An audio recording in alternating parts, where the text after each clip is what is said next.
تلخی، ناراضگی، نفرت، اور پھر اس میں جب شدت آئے تو عداوت، اور پھر اس کے نتیجے میں بننے والی بے حسی، بے مروتی، اور پھر جب یہ چیزیں پک جاتی ہیں تو پھر مفاد پرستی، اپنی ذات کا طواف۔ یہ بندہ مومن کی شان ہے۔ فقیروں، درویشوں، حضور کے غلاموں کا یہ طریقہ ہے۔ جس طرح آپ اپنے جسم کا کوئی حصہ تھوڑا سا سخت ہو جائے تو محسوس کرتے ہیں نا، یہ زخم بن جائے گا، گلٹی بن جائے گی، یہ آپریٹ کرانا پڑے گا، تو فوراً اس کا علاج کراتے ہیں۔ اسی طرح دل بھی جیسے ہی سخت ہونے لگے، اس میں کوئی کڑواہٹ آنے لگے، کسی جگہ کوئی ترش روئی پیدا ہونے لگے، فوراً اس کا علاج کریں۔ اپنے ذہن کو سمجھا کے، بہلا کے مثبت چیز کی طرف لائیں۔ محبتیں زندگی کے ہر مسافر کے لیے اتنی ہی ضروری ہے جتنی سانسیں اس کے لیے ضروری ہیں۔ اگر آپ محبت والے نہیں تو آپ کچھ بھی نہیں۔ اقبال فرماتے ہیں مجھے عشق کی آگ اندھیر ہے، اب یہ مسلمان نہیں، یہ خاک کا ڈھیر ہے۔ اپنے اندر وہ حرارت، وہ تازگی ہمیشہ محبت کی قائم رکھیں۔ اللہ سے بھی محبت، رسول اللہ سے بھی محبت، حضور کے ہر صحابی سے محبت۔ اور اولاد رسول کا معاملہ اس طرح کا ہے، ہمارا نا مزاج ہوتا ہے جان چھڑانے کا، فلانا بڑا اچھا تھا، اس کا بچہ اچھا نہیں، تو بھئی قرآن مجید تو کہتا ہے کہ جن کا باپ اچھا ہو ان کی وجہ سے بھی ان لوگوں سے پیار کرنا چاہیے، صرف اتنا ہی کہ باپ اچھا تھا۔ حضرت خضر نے اور جناب موسیٰ علیہ السلام نے دو یتیم بچوں کی دیوار سیدھی کر کے جب کہا گیا جناب یہ تو بے مروت لوگ ہیں، پانی نہیں پوچھا اور آپ ان کی دیواریں بنا رہے ہیں، تو فرمایا وکان ابوہما صالحا، ان کا باپ نیک آدمی۔ تو بھائی انہوں نے یہ تو پوچھا ہی نہیں کہ بچے پڑھے لکھے ہیں کہ ان پڑھ ہیں، جاہل ہیں کہ بے مروت ہے۔ یہ ہونا چاہیے بچوں کا قابل ہونا۔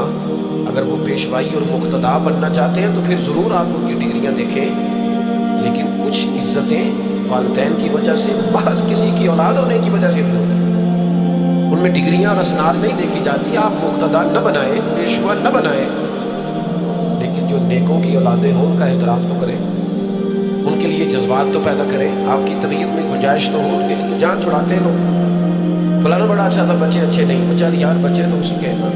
یاد رکھیں اپنے محسنوں کو کبھی نہیں بھولیں، اور ان سے نسبت رکھنے والی چیزوں کو بھی کبھی نہیں بھولیں۔ اور پھر جو نبی پاک کی اولاد ہے نا، خدا را حضور کی اولاد پر کبھی بحث نہ کریں، ان کے حوالے سے کبھی بھی کسی چیز کو موضوع بحث نہ بنائیں۔ آپ کو پتہ نہیں کہ رسول اللہ صلی اللہ علیہ وسلم کی اولاد تو وہ ہے، اللہ تعالیٰ نے ہر ناپاکی اور ہر رجس ان سے دور فرما دیا۔ اپنے دل کو، اپنی قلبی واردات کو قائم رکھیں۔ نبی پاک کی اولاد کا اکرام ہمیشہ اپنے دل میں رکھنا اور جذبات رکھنا، سادات کے لیے، حضور کی اولاد کے لیے طبیعت کے اندر گنجائش رکھنا، اس میں کبھی کوئی کمزوری نہ دکھانا۔ اور دوسری بات یہ کہ ان سے سیکھنا۔ واقعہ کربلا جو ہے نا، وہ انسانی زندگی کے لیے بہت بڑی حرارت ہے۔ ہمارا ایک مزاج بن گیا ہے کہ ہم نہ مشقت کے قائل اور عادی نہیں رہے، سکون تلاش کرتے ہیں۔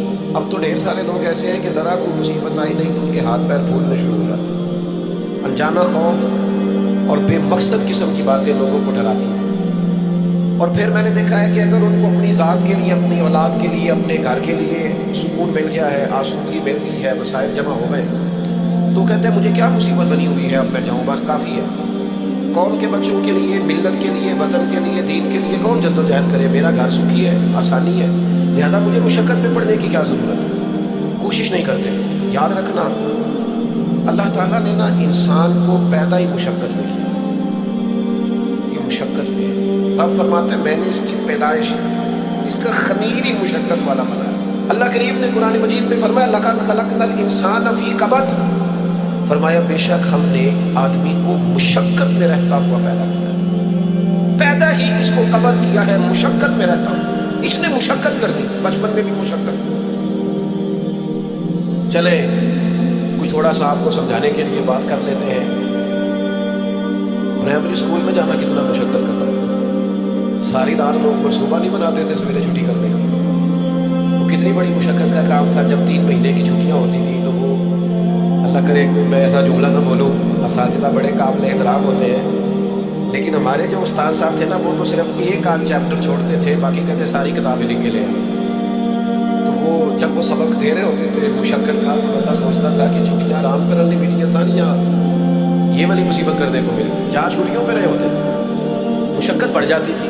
آج تو ان چیزوں پر ہنسی آتی ہے، مشقت، جد و جہد، ہر لمحے جد و جہد، اور ہر مشقت اپنے ٹائم پر مشقت ہوتی ہے۔ آج آپ سے کہا جائے بہت سارے لوگوں سے پرائمری کا امتحان دینا ہے تو آپ کہیں گے بائیں ہاتھ کا کھیل ہے، بھئی آپ بائیں ہاتھ کا کھیل ہے، تب نہیں تھا۔ اور جو آج پرائمری کر رہے ہیں ان کے لیے بھی آج بائیں ہاتھ کا کھیل نہیں۔ ہر مشقت اپنے وقت پر مشقت رہتی ہے۔ کسی وقت کسی چیز کا انتظام کرنا آپ کے لیے بڑا قابل تکلیف ہوتا ہے، آزمائش والا ہوتا ہے۔ بعد میں آپ سمجھتے ہیں کہ یہ تو کوئی مسئلہ ہی نہیں تھا۔ اللہ نے انسان کو مشقت، ہم نہ سکون ڈھونڈتے ہیں، بس ٹھیک ہے گھر بن گیا، بس ٹھیک ہے اب میں نے بچے پال لیے، بس ٹھیک ہے۔ او بھائی تو نے آگے بڑھنا ہے، تو نے مشقت کرنی ہے، جد و جہد میں رہنا ہے۔ وقت فرصت ہے کہاں، کام ابھی باقی، نور توحید کا اتمام ابھی باقی۔ یاد رکھیں اگر آج جوانی ہے تو بڑھاپا آئے گا، آج اگر صحت بالکل ٹھیک ہے تو آہستہ آہستہ خدا نخواستہ کبا اور اعصاب کمزور ہونے لگتے ہیں۔ ہمیں نہ ذہنی طور پر تیار رہنا۔ لوگ کہتے ہیں جناب پتہ نہیں میں بڑا پریشان ہوں، ایک مشکل ختم ہوتی ہے دوسری شروع ہو جاتی ہے۔ میں نے کہا یہ مشکل نہیں، یہی تو مزہ ہے زندگی میں۔ اللہ کہتا ہے میں نے تجھے مشقت میں پیدا کیا ہے، اور تو کہتا ہے کہ آسانی ہو جائے۔ اب یہ تو نہیں نہ ہوگا، جس نے جیسا پیدا کیا ہے بات تو اس قادر مطلق کی چلے گی، تیری نہیں چلے گی جب اس نے پیدا ہی مشقت میں کیا ہے۔ حضرت زید بن ارقم رضی اللہ تعالیٰ عنہ بیمار تھے، یہ ذرا بات سننا میرے قریب کی۔ اللہ کے پیارے حبیب علیہ السلام تیمارداری کے لیے تشریف لے گئے، تو حضور سید عالم علیہ السلام نے جا کر جناب زید بن ارقم کی طبیعت کو دیکھا تو کمزوری تھی اور وہ پریشان بھی تھی۔ حضور علیہ السلام کو اللہ تعالیٰ نے غیب کے خزانوں کی کنجیاں عطا فرمائی ہیں۔ قریب مسکرا کے فرمانے لگے زید اس بیماری سے پریشان نہ ہو، اس سے تو آپ نے ٹھیک ہو جانا ہے۔ اس روایت پر خاص غور کرنا کیا کہہ رہا ہوں، فرمایا اس سے آپ نے پریشان نہیں ہونا، اس سے تو آپ نے ٹھیک ہو جانا ہے، مسئلہ ہی نہیں۔ ہاں اس کے بعد ایک وقت آئے گا آپ کی آنکھوں کی بینائی رخصت ہو جائے گی اور عمر بھی آپ کی لمبی ہوگی، یعنی ایک بڑھاپا، ایک نظر چلی جائے گی۔ اب آپ یہاں غور کریں سرکار تربیت کیا کر رہے ہیں۔ حضور فرما رہے ہیں یہ جو مشکل ہے یہ تو گزرنے والی ہے، اس کے بعد جو مشکل آنے والی ہے وہ اس سے بڑی ہے۔ فرمایا زید اس کے بعد آپ کی بینائی چلی جائے گی اور عمر بھی لمبی ہوگی، تو بتائیے اس وقت کیا کریں گے۔ حضرت زید بن ارقم رضی اللہ تعالیٰ عنہ عرض کرنے لگے یا رسول اللہ میں اللہ کی رضا پر ثواب کی نیت سے صبر کروں۔ مانا کیا ہے، دکھ قبول محمد بخشا راضی رہن پیارے۔ ٹھیک ہے اگر بینائی جائے گی اور بڑھاپا آئے گا تو قبول کریں گے، رب کی رضا کے لیے ثواب کی نیت سے صبر کریں گے۔ ایسے بھی کبھی دنیا میں میدان لگتے ہوں گے کہ بیماری آئے گی، بتایا جا رہا ہے اور پوچھا جا رہا ہے کہ تو کیا کرے گا، تو بتا رہے یا رسول اللہ صبر کروں گا، تو نتیجہ بھی وہی بیان ہو رہا ہے، یعنی سارا سودا نقد و نقد۔ اسی وقت ہتھیلی پہ سرسوں جم رہی ہے۔ حضور نے فرمایا کیا کرو گے، یا رسول اللہ صبر کروں گا اللہ کی رضا کے لیے ثواب کی نیت سے۔ تو حضور فرمانے لگے اگر تو صبر کرے گا تو پھر نتیجہ سن، اللہ تجھ سے حساب نہیں لے گا، بغیر حساب ہی جنت عطا کر دے گا۔ وہ میرے بھائی ایک مشکل سے آپ گزر گئے، اب آپ کو اگلی مشکل کے لیے تیار رہنا ہے۔ بدر ہو گیا، مارکہ بدر ہو گیا، بہت بڑی کامیابی سمیٹ کے مسلمان لوٹ آئے، پورے کفر پر دھات بیٹھ گئی، بڑے بڑے موٹے کافر سارے بدر میں مارے گئے، ابو جہل مارا گیا، عتبہ عتیبہ مارے گئے، چوٹی کے کافر مارے گئے، تو کیا اس کے بعد پھر معاملہ ختم ہو گیا؟ اتنی بڑی فتح سمیٹ کر مسلمان آئے، لیکن تھوڑی عرصے کے بعد احد میں جانا پڑا۔ آپ تو فتح یاب ہو گئے، کامران ہو گئے، اور اس وقت 313 تھے، اب تو 1000 تعداد ہو گئے، لیکن اس کے بعد جو مشکل آئی اس سے بڑی آئی۔ 70 صحابہ شہید ہوئے، سعد بن ربیع شہید ہوئے، حضرت عبداللہ بن جہش شہید ہوئے، حضرت امیر حمزہ کا سارا وجود کاٹ دیا گیا، آنکھیں نکال دی گئی، ہونٹ کاٹ دیے۔ اس کے بعد جو مشکل آئی اس سے بڑی تھی، صبر سے برداشت کی۔ حالات ٹھیک ہو گئے نہیں، خندق تیار ہے، مارکہ تیار ہے، اور قحط کا زمانہ، کڑاکے کی سردی، بھوک کا یہ عالم کے لوگوں نے پیٹ پہ پتھر باندھ لیے، لیکن خندق کھودنی ہے، میدان میں رہنا ہے۔ یہ معاملہ ختم ہوا تو کیا بات دب گئی؟ عمرے کے لیے گئے تو انہوں نے حدیبیہ میں روک لیا، اب کیا یہاں معاملہ رکا؟ نہیں، پھر فتح مکہ کی باری آئی، پھر تبوک۔ میرے رسول پاک علیہ الصلوۃ والسلام نے پوری دنیا پر اسلام کا جھنڈا لہرا دیا۔ کہاں کہاں تک اسلامی سلطنت پہنچ گئی جناب عمر کے زمانے میں، وہ قادسیہ کے علاقے، روم، ایران، کیا قربانیاں ختم ہو گئی؟ بس طاقت آ گئی، قوت آ گئی، ہمت آ گئی، ہزاروں علاقے زیر نگی آ گئے، ختم ہو گیا معاملہ؟ نہیں، جناب عمر شہید ہوئے، پھر حضرت عثمان شہید ہوئے، حضرت علی نے 9 سال یا 13 سال کی عمر میں جہاد شروع کیا تھا، عمر میدانوں میں گزری، پھر مولا علی شہید ہوئے۔ اب کیا آسانی ہو گئی، آسودگی ہو گئی؟ نہیں، یہاں تو باریاں ہیں امتحان دینے کی۔ امام حسن کی باری آئی، زہر دے دیا گیا، انتڑیاں کٹ کٹ کے گرنے لگی، اور حسن ابن علی کا جب جنازہ اٹھا تو سب سے زیادہ رو رو کے پلو سیدہ عائشہ صدیقہ کا بھی گیا، اور جو سب سے زیادہ ستاتا تھا مروان، وہ بھی ایک نکر میں کھڑا ہو کے رونے لگا۔ تو کسی نے کہا ساری زندگی تو نے فاطمہ کے بیٹے کو ستایا ہے، سالم آج روتا کیوں ہے؟ کہنے لگا میری مخالفت اپنی جگہ پر، جو اٹھ کے جا رہا ہے وہ رسول پاک کا مکمل نمونہ تھا، اس میں کوئی شک نہیں کہ صبر، رضا، استقامت، حسن عمل، حسن کردار، اخلاق عظیم، یہ ختم تھے۔ تو یہ امتحان تو جاری رہا۔ امام حسین کی باری آئی، چھوٹے تھے، زیادہ لاڈلے تھے، زیادہ پیارے تھے۔ کچھ لوگ ایک کا لاڈ دیکھتے ہیں، کچھ کئیوں کے لاڈ دیکھتے ہیں۔ نانا کا بھی لاڈ دیکھا، اور والدہ کا بھی دیکھا، والد کا بھی دیکھا، بہنوں کا بھی دیکھا، بڑے بھائی کا بھی دیکھا۔ حسین سب سے لاڈلے تھے۔ حسن کی بھی کیا بات ہے، امام علی مقام کی کیا بات، اور امام حسین سب کے لاڈلے تھے۔ لیکن جب امتحان دینے کی باری کربلا میں آئی، وہ اکیلے کھڑے تھے، نہ پشت پر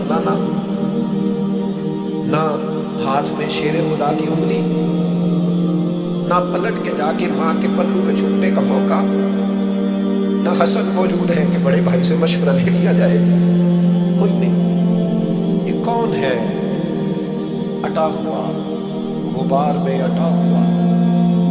یہ نبی کا نور عین ہے، یہ بالیقین حسین ہے اکیلے، اور باقی جتنے تھے وہ سارے چھوٹے تھے۔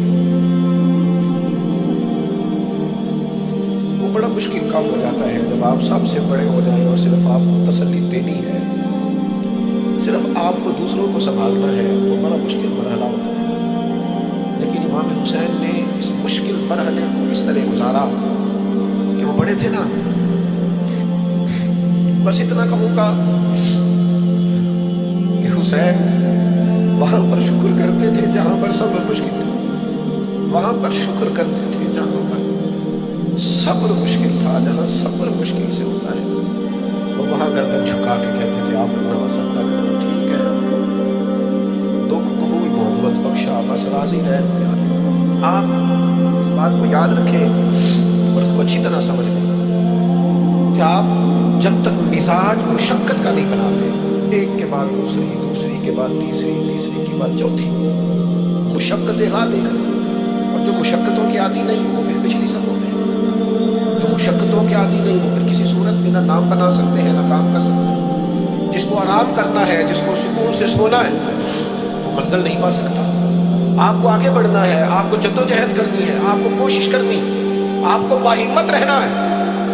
حضرت عمر سے کسی نے کہا تھا کہ میں آپ سے ملنا تو چاہتا تھا، اور دوپہر کا ٹائم تھا، میں آیا نہیں، کہیں آپ سو نہ رہے ہو۔ تو جناب عمر رو پڑے، فرمانے لگے سویا کرتا تھا کبھی، جب سے ابو بکر یہ چابیاں میرے ہاتھ میں دے گئے نا، تو دن کی بات کرتا ہے، میں رات کو نہیں سو پاتا، اٹھ اٹھ کے حضور کی امت کی خبرگیری کرتا ہوں۔ رت جگہ میرا نصیب بن گئے ہیں، آنکھوں کی نیند رخصت ہو گئی ہے، لہجوں میں آرام نکل گیا ہے۔ او بھائی، جب آپ کو جدوجہد کرنی ہے، جب آپ کو آگے بڑھنا ہے، ذہن بناؤ یاد، طبیعت بناؤ، آگے بڑھنا ہے، مشقت کرنی، نیند تھوڑی کم لینی، زبان کے ذائقے مزے کے کھانے تھوڑے کم کرنے۔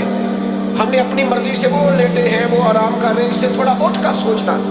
امام علی مقام کا پیغام یہ ہے کہ تو بڑا تب بنے گا جب تیری زندگی محنت والی، کوشش والی، جدوجہد والی، اور پھر اس کے بعد کیا کرنا ہے؟ ایک کوشش کرنی ہے. اس کے بعد اگلا کام یہ ہے کہ جہاں رب رکھے نا وہاں رہنا ہے، اس کی رضا پہ.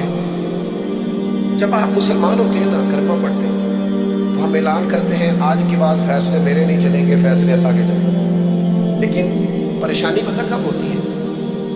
جب ہم فیصلہ اپنی مرضی کا مانگتے ہیں. وہ بھائی جب تو مالک کا غلام ہے، بندہ ہے، تو پھر دکھ کس چیز کا نام ہے؟ کسی درویش نے کہا تھا دکھ کس چیز کا نام ہے کہ اللہ کی مرضی اور ہے اور تیرا ارادہ اور ہے. تو کہتا ہے بات اس طرح بنے جس طرح میں چاہتا ہوں، اور رب کہتا ہے نہیں میں نے فیصلہ کر لیا ہے. پھر تو دکھی ہوتا ہے. سکھی والا کون ہوتا ہے؟ جو رب کر دے وہ کہے بالکل ٹھیک ہے، وہ کہے بالکل. اور قرآن مجید نے اسے بیان کیا رضی اللہ عنہم ورضوا عنہ. یہ کربلا کا دوسرا پہلو. ایک پہلو مشقت جدوجہد، ایک پہلو یہ کہ رضی اللہ عنہم ورضوا عنہ. اللہ کہتا ہے میرے بندوں کی شان یہ ہے کہ اللہ ان سے راضی ہے اور وہ اللہ سے راضی ہے. اللہ ان سے راضی ہے اور وہ بھی راضی ہے اللہ سے. اللہ نے جہاں رکھا ہے وہ اللہ سے. ایک پہلو یہ ہے کہ اللہ راضی ہو جائے، ایک پہلو یہ ہے کہ بندہ راضی ہو جائے. رب فرماتا ہے ذالک الفوز العظیم. وہ اللہ سے راضی، اللہ ان سے راضی. یہ بہت بڑی کامیابی ہے. امام محمد غزالی رحمۃ اللہ علیہ سے کسی نے کہا تھا زیادہ مشکل کیا ہے، اللہ کا راضی ہونا کہ بندے کا؟ تو امام صاحب فرمانے لگے رب تو مہربان ہی بڑا ہے، بڑی جلدی راضی ہو جاتا ہے. دو صرف آنسو بہائے سچی توبہ کے مالک راضی ہے. کسی غریب کی مدد کر دے اخلاص سے، اللہ راضی ہے. اللہ تو جلدی راضی ہو جاتا ہے. مشکل یہ ہے کہ بندہ نہیں راضی ہوتا. یہ اس نے ہر روز ایک نئی امید لگائی ہوئی ہے، ہر روز اس کا نیا رنگ ہے. یہ راضی نہیں ہوتا. حضرت موسیٰ علیہ السلام نے اللہ کی بارگاہ میں عرض کی مالک میری قوم یہ عرض کرتی ہے کہ تو بتا تو ہم سے کیسے راضی ہوگا. حضرت موسیٰ اپنی قوم کی عرض لے کر مالک کی بارگاہ میں کوہ طور پہ حاضر. وہ یارو اسے دل کی تختی پہ لکھ لینا. عرض کی مالک میری قوم کہتی ہے رب کریم کے حضور عرض کریں کہ ہمیں بتائے ہمارا رب ہم سے کیسے راضی ہوگا. تو حضرت کریم کہتے ہیں جب رب کی بارگاہ میں عرض کیا تو مالک نے فرمایا ان سے جا کے کہو وہ مجھ سے راضی ہو جائیں، بس وہ راضی ہو جائے میں بھی ان سے راضی ہو جاؤں. حضرت سیدنا عبداللہ ابن عمر رضی اللہ تعالیٰ عنہ کا صاحبزادہ بڑا سخت علیل ہو گیا. بچے بیمار ہو جائے تو تکلیف بڑی ہوتی ہے انسان کی طبیعت کو. حضرت عبداللہ ابن عمر کے بیٹے بڑے سخت علیل ہو گئے. جناب عبداللہ ابن عمر بڑے پریشان ہیں، کبھی ادھر جاتے ہیں کبھی ادھر جاتے ہیں. اس حکیم کے پاس اس طبیعت سخت پریشان ہے. آپ کے دوست احباب دیکھتے ہیں کہ حضرت عبداللہ ابن عمر بڑے سخت آزمائش میں. بیٹے کا انتقال ہو گیا، صحت نہ ہو سکی، اللہ کا حکم آ گیا. اب یہ جو انتقال ہے یہ ظاہر ہے بیماری سے زیادہ مشکل کام ہے. بیٹا چلا ہی گیا. لیکن وہ لوگ کہتے ہیں جب ہم بعد میں تعزیت کرنے کے لیے گئے تو جناب عبداللہ ابن عمر کو بڑا مطمئن دیکھا. تو ہم نے عرض کی کہ حضور اس وقت تو صرف بیمار تھا تو آپ زیادہ تسلی میں نہیں تھے، اب آپ بڑے تسلی میں محسوس ہوتے. وجہ تو فرمانے لگے جب تک میری ذمہ داری تھا نا میں پریشان تھا، اب خدا کے کرم اور رحمت کی جگہ پہ چلا گیا. اللہ کا فیصلہ آ گیا ہے اور میں سمجھا ہوں کہ میرا رب اسے اپنی بارگاہ میں بلانا چاہتا ہے، لہذا میں پورے طور پر مطمئن. اب میں اللہ کی رضا پہ پوری طور پر راضی ہوں. میرے عزیز جب تک یہ رضا حاصل نہیں، کیا لطیف انداز ہے. وہ ہمارے ایک بڑے زبردست رائٹر تھے صاحبزادہ خورشید احمد گیلانی مرحوم. ان کا ایک مضمون چھپا ایک دفعہ امت کا پہلا صوفی. تو وہ ٹائٹل دیکھ کر مجھے بڑی تجسس ہوا کہ کس کو، چونکہ ہم صوفیاء کی جماعت ہے، کس بزرگ کا تذکرہ کیا انہوں نے. امت کا سب سے پہلا صوفی. تو جب مضمون کھولا تو امت کا سب سے پہلا صوفی انہوں نے جناب صدیق اکبر کو قرار دیا. اور میں یہ پہلے درویش ہے اس وقت حضرت ابو بکر صدیق. حضرت ابو بکر صدیق علیل ہو گئے، بیمار ہو گئے. تو یہ دیکھیے ذرا ان کا انداز تصرف. یار دوست پتہ لینے گئے تو ایک روٹین ہوتی ہے نا، جب لوگ تیماردار کرنے جاتے ہیں تو کہتے ہیں کسی ڈاکٹر کو دکھایا. سب لوگ آپ کے گرد بیٹھے ہیں تو کہنے لگے ابو بکر طبیب کو دکھایا. فرمانے لگے ہاں طبیب دیکھ گیا ہے. اب طبیب دیکھتا رہتا ہے. تو کہا پھر طبیب نے کیا کہا ہے؟ کہنے لگے طبیب نے کہا فعال لما یرید. طبیب نے کہا ہے بھائی جو میں چاہتا ہوں نا وہ میں کر دیا کرتا ہوں، جو میرا ارادہ ہوتا ہے پھر وہ میں کر دیتا ہوں. وہ طبیب مجھے کہہ گیا ہے، لہذا جو اس کا ارادہ ہونا ہے اس نے. اب وہ جو ارد گرد بیٹھے تھے وہ بھی تو صحابہ تھے نا. اس باریک بات کو فوراً سمجھ گئے، کہنے لگے اللہ تجھے جزا عطا کرے۔